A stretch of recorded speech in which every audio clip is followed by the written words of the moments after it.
Bonjour à toutes et à tous et ravi de vous retrouver. J'ai le grand plaisir de vous annoncer la sortie de mon nouveau livre Reset 2. Bienvenue dans le monde d'après. C'est vrai qu'après la pandémie, j'avais écrit Reset.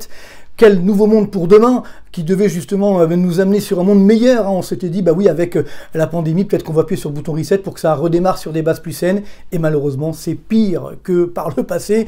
D'où l'importance de faire un deuxième reset avec un nouveau monde. Donc dans ce livre, je vais répondre à toutes vos questions, bien entendu. Notamment, est-ce que l'inflation va durer, par exemple? Ça, c'est une grande question. Est-ce que la croissance va revenir? Est-ce que la France peut s'en sortir? Je donne bien sûr des mesures pour que nous puissions nous en sortir.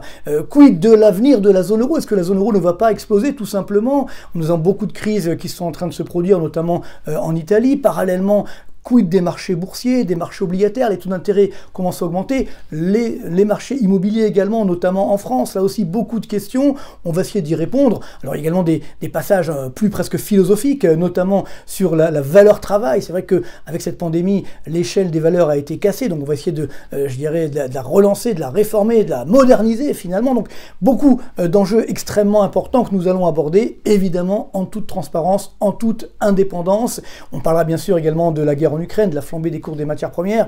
Qui sont les gagnants finalement de ces crises? Est-ce que ce ne serait pas plutôt la Chine, l'Inde, voire la Russie, alors que nous, malheureusement, notamment dans la zone euro et en France, on serait plutôt les dindons de la farce? Voilà, beaucoup de questions que nous devons nous poser, que nous devons effectivement, auxquelles nous devons répondre, avec parallèlement, comme d'habitude bien sûr, toujours des graphiques réalisés sans trucage. Et c'est là aussi où ce livre est très innovant. C'est ce que j'appelle un livre vivant. Pourquoi vivant? Parce que vous le verrez, il y a quelques graphiques, pas mal de graphiques pour justement illustrer des textes de ce que je dis dans ce livre, et tous ces graphiques pendant 2 ans seront mis à jour. Donc vous verrez avec le livre, il suffira de cliquer sur les graphiques et vous aurez directement accès à la mise à jour pendant 2 ans de tous ces graphiques pour que justement le livre reste d'actualité. Également, certains paragraphes seront amendés, améliorés. Par exemple, je parlerai de Taïwan, parce que pendant l'écriture du livre, une fois que le livre était terminé, la crise de Taïwan est arrivée. Donc là, j'ai fait un nouvel article que vous pourrez consulter justement sur Taïwan. Donc voilà, ce livre est tout à fait vivant. Il y aura également des références à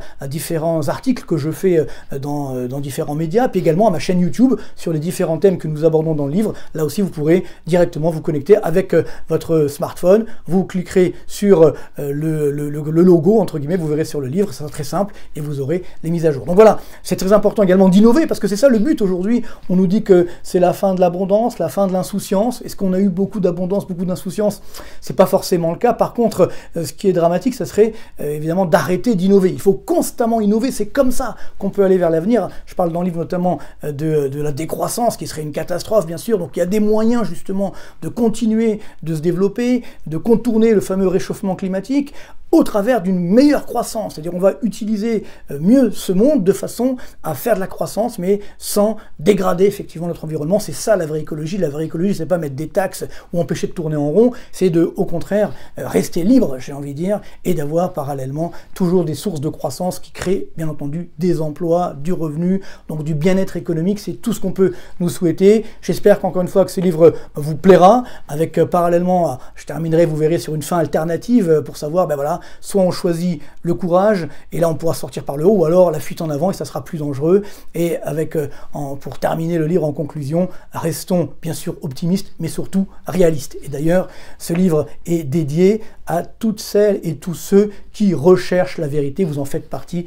Merci encore de votre fidélité, notamment sur cette chaîne YouTube qui compte bientôt plus de 55 000 abonnés. C'est formidable. Merci encore. Continuez de nous suivre, continuez effectivement de porter la bonne parole économique. Merci encore pour votre fidélité et portez-vous bien et à très bientôt.